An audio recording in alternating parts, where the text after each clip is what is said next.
ನಮಸ್ತೆ ಎಲ್ರಿಗೂ, ನಾನು ಶೋಭಾ. ಐಸ್ ಕ್ರೀಮ್ ಅಂದರೆ ಸಾಮಾನ್ಯವಾಗಿ ಮಕ್ಕಳು ಅಂತಲೇ ಅಲ್ಲ, ದೊಡ್ಡವರು ಕೂಡ ಇಷ್ಟಪಟ್ಟು ತಿಂತಾರೆ. ಅದರಲ್ಲೂ ಈ ಬೇಸಿಗೆ ಕಾಲದಲ್ಲಂತೂ ಮಕ್ಕಳಿಗಿಂತ ದೊಡ್ಡವರೇ ಜಾಸ್ತಿ ಐಸ್ ಕ್ರೀಮ್ನ ತಿನ್ನೋದು. ಇಂಥ ಒಂದು ಐಸ್ ಕ್ರೀಮ್ನ ಮನೆಯಲ್ಲೇ ಮಾಡ್ಕೋಬೇಕು ಅಂದರೆ ಈ ವಿಧಾನದಲ್ಲಿ ಟ್ರೈ ಮಾಡಿ.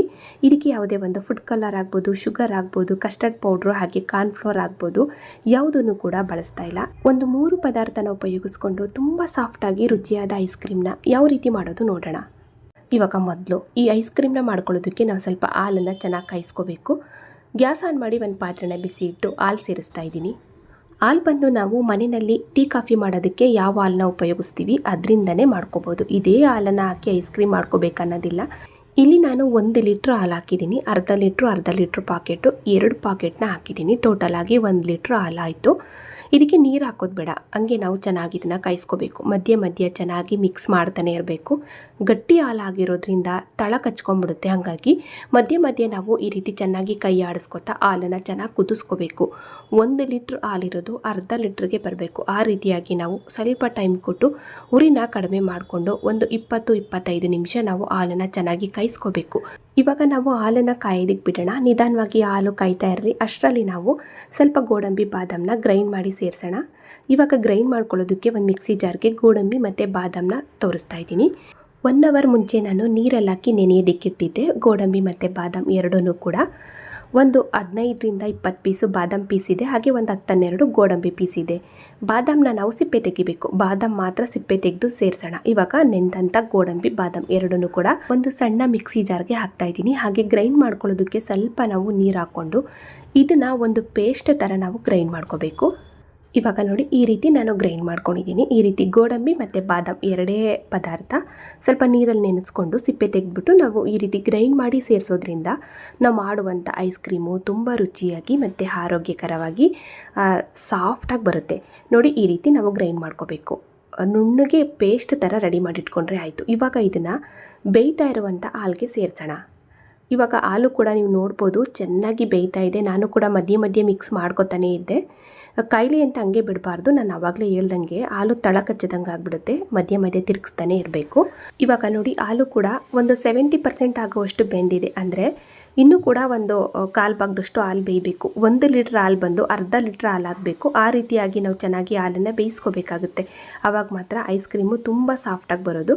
ಇವಾಗ ಒಂದ್ಸಲ ನಾನು ಚೆನ್ನಾಗಿ ಮಿಕ್ಸ್ ಮಾಡಿಕೊಂಡು ಇವಾಗ ಗ್ರೈಂಡ್ ಮಾಡಿದಂಥ ಗೋಡಂಬಿ ಮತ್ತು ಬಾದಾಮ್ ಪೇಸ್ಟನ್ನು ಸೇರಿಸೋಣ.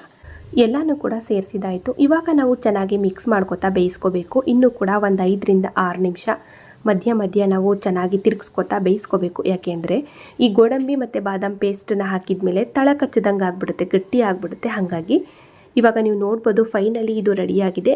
ಯಾವ ರೀತಿ ಬೇಯ್ತಾ ಇದೆ ಅಂತ ನೋಡ್ತಾ ಇರ್ಬೋದು. ಸ್ವಲ್ಪ ಗುಳ್ಳೆ ಥರ ನೋಡಿ, ಈ ರೀತಿ ಬೇಯೋದಕ್ಕೆ ಸ್ಟಾರ್ಟ್ ಆಗಬೇಕು. ಆವಾಗ ಕರೆಕ್ಟಾಗಿ ಆಗಿದೆ ಅಂತ.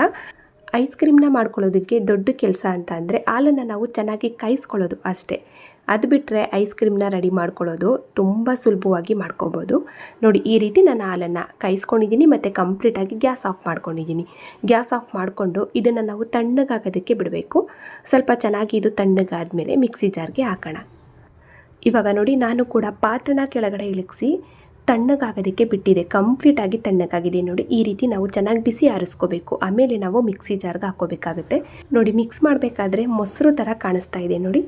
ಇವಾಗ ನಾವು ಮಿಕ್ಸಿ ಜಾರ್ಗೆ ಹಾಕೋಣ. ಎಲ್ಲನೂ ಕೂಡ ನೀಟಾಗಿ ಸ್ಪೂನಿಂದ ಅದನ್ನು ಕ್ಲೀನ್ ಮಾಡಿಕೊಂಡು ಮಿಕ್ಸಿ ಜಾರ್ಗೆ ಹಾಕ್ಕೊಳ್ಳಿ.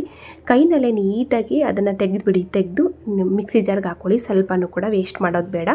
ಇವಾಗ ಇದಕ್ಕೆ ನಾನು ಸಿಹಿಗೆ ಸಕ್ಕರೆ ಹಾಕ್ತಾಯಿಲ್ಲ, ಅದ್ರ ಬದಲಾಗಿ ಆರ್ಗಾನಿಕ್ ಶುಗರ್ ಹಾಕ್ತಾಯಿದ್ದೀನಿ. ಅಥವಾ ಬೆಲ್ಲದ ಪುಡಿ ಅಥವಾ ತುರಿದಂಥ ಬೆಲ್ಲ ಯಾವುದು ಬೇಕಾದರೂ ನೀವು ಸೇರಿಸ್ಕೋಬೋದು. ಅಥವಾ ಯಾವುದು ಬೇಡ ಅಂದರೆ ಸಕ್ಕರೆ ಕೂಡ ಹಾಕಿ ಮಾಡ್ಕೋಬೋದು. ನಾನಿಲ್ಲಿ ಒಂದು ಅರ್ಧ ಕಪ್ ಆಗೋವಷ್ಟು ಆರ್ಗಾನಿಕ್ ಶುಗರ್ ಹಾಕ್ಕೊಂಡಿದ್ದೀನಿ. ಹಾಗೆ ಘಮಕ್ಕೋಸ್ಕರ ಒಂದು ಅರ್ಧ ಸ್ಪೂನು ಏಲಕ್ಕಿ ಪುಡಿನ ಹಾಕಿದ್ದೀನಿ. ಯಾವುದೇ ಒಂದು ವೆನಿಲಾ ಎಸೆನ್ಸ್ ಹಾಕ್ಬೋದು, ಯಾವುದನ್ನು ಕೂಡ ಉಪಯೋಗಿಸ್ತಾ ಇಲ್ಲ. ಒಂದು ಅರ್ಧ ಸ್ಪೂನ್ ಏಲಕ್ಕಿ ಪುಡಿ ಹಾಕ್ಕೊಂಡು ಇದನ್ನು ನಾವು ಒಂದು 10-20 ಸೆಕೆಂಡು ಇದನ್ನು ಚೆನ್ನಾಗಿ ಗ್ರೈಂಡ್ ಮಾಡ್ಕೊಳ್ಳೋಣ. ಆಫು ಮಾಡ್ಕೊತಾ ಒಂದು 10-20 ಸೆಕೆಂಡ್ ಗ್ರೈಂಡ್ ಮಾಡಿಕೊಂಡ್ರೆ ಸಾಕು.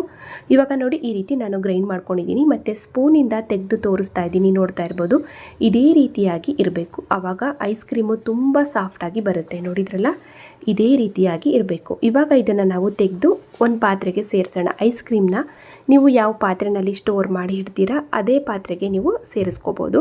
ಯಾವುದಾದ್ರೂ ಒಂದು ಈ ರೀತಿ ಡಬ್ಬಿಗಾಗ್ಬೋದು ಅಥವಾ ಐಸ್ ಕ್ರೀಮ್ ಮಾಡುವಂಥ ಕಪ್ಗಳಿತ್ತು ಅಂದರೆ ಐಸ್ ಕ್ರೀಮ್ ಕಪ್ಗಳಿಗೂ ಕೂಡ ಸೇರಿಸ್ಬೋದು. ಕುಲ್ಫಿ ಥರ ಮಾಡ್ಕೋಬೋದು.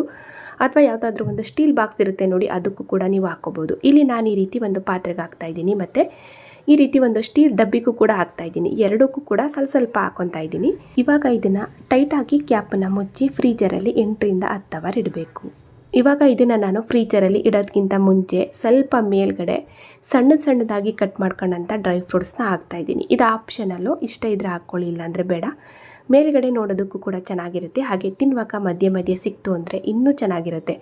ಇವಾಗ ಈ ರೀತಿ ಡ್ರೈ ಫ್ರೂಟ್ಸ್ನ ಹಾಕಿ ಸ್ವಲ್ಪ ಮೇಲ್ಗಡೆ ಕ್ಯಾಪು ಲೂಸ್ ಆಗಿರೋದ್ರಿಂದ ಮೇಲ್ಗಡೆ ಒಂದು ಪ್ಲಾಸ್ಟಿಕ್ ಕವರನ್ನು ಹಾಕಿ ಟೈಟಾಗಿ ಕ್ಯಾಪನ್ನು ಕ್ಲೋಸ್ ಮಾಡಿಬಿಟ್ಟು ಫ್ರೀಜರಲ್ಲಿ ಇಡೋಣ 8 ಅಥವಾ 10 ಅವರು.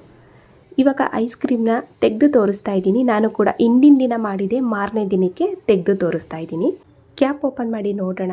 ನೋಡಿ, ಐಸ್ ಕ್ರೀಮ್ ಅಂತೂ ತುಂಬ ಸಾಫ್ಟಾಗಿ ಬಂದಿದೆ ಐಸ್ ಕ್ರೀಮು. ಇವಾಗ ಬಾಕ್ಸಲ್ಲಿ ಇರೋದನ್ನು ಕೂಡ ಓಪನ್ ಮಾಡಿ ತೋರಿಸ್ತಾ ಇದ್ದೀನಿ. ನೋಡಿ, ಎರಡೂ ಕೂಡ ತುಂಬ ಚೆನ್ನಾಗಿ ಸೆಟ್ ಆಗಿದೆ ಮತ್ತು ತುಂಬ ಸಾಫ್ಟಾಗಿ ಹಾಗೆ ನ್ಯಾಚುರಲ್ ಕಲರಲ್ಲಿ ಐಸ್ ಕ್ರೀಮ್ ರೆಡಿಯಾಗಿದೆ. ಇದಕ್ಕೆ ಯಾವುದೇ ಒಂದು ಫುಡ್ ಕಲರ್ನು ಕೂಡ ನಾನು ಹಾಕಿಲ್ಲ. ಬೇಸಿಗೆ ರಜೆ ಇರುವಂಥ ಮಕ್ಕಳುಗಳಿಗೆ ಈ ರೀತಿ ನಾವು ಮನೆಯಲ್ಲೇ ಐಸ್ ಕ್ರೀಮ್ ಮಾಡಿಕೊಡ್ತು ಅಂತ ಅಂದರೆ ತುಂಬ ಖುಷಿಯಾಗಿ ಇಷ್ಟಪಟ್ಟು ತಿಂತಾರೆ. ನಮಗೂ ಕೂಡ ಸಮಾಧಾನ ಇರುತ್ತೆ, ನಾವೇ ನಮ್ಮ ಕೈಯಾರೆ ಮಾಡಿಕೊಟ್ಟಿರೋದು ಅಂತ. ಖಂಡಿತ ಟ್ರೈ ಮಾಡಿ. ನೋಡಿ ಎಷ್ಟು ಸಾಫ್ಟಾಗಿ ಬಂದಿದೆ ಅಂದರೆ ಸ್ಪೂನಿಂದ ತೆಗೆದು ತೋರಿಸ್ತಾ ಇದ್ದೀನಿ. ತುಂಬ ಸಾಫ್ಟಾಗಿರುತ್ತೆ, ಅಷ್ಟೇ ರುಚಿಯಾಗಿರುತ್ತೆ. ನೋಡಿದ್ರಲ್ಲ ಫ್ರೆಂಡ್ಸ್, ಇವತ್ತಿನ ಈ ಸಿಂಪಲ್ ಆದ ಒಂದು ಐಸ್ ಕ್ರೀಮ್ ರೆಸಿಪಿ ನಿಮಗೆಲ್ರಿಗೂ ಇಷ್ಟ ಆಯಿತು ಅನ್ಕೋತೀನಿ. ಇಷ್ಟ ಆದರೆ ಲೈಕ್ ಮಾಡಿ, ಶೇರ್ ಮಾಡಿ. ಹಾಗೆ ಇದೇ ರೀತಿ ಇನ್ನಷ್ಟು ಈಜಿ ರೆಸಿಪಿಗಳಿಗಾಗಿ ನೋಡಿ ತಿಳಿ ಮಾಡಿ ಕಲಿ ಚಾನಲ್ನ ಸಬ್ಸ್ಕ್ರೈಬ್ ಮಾಡ್ಕೊಳ್ಳಿ. ಹಾಗೆ ಬೆಲ್ ಬಟನ್ನು ಕೂಡ ಕ್ಲಿಕ್ ಮಾಡಿ. Thank you.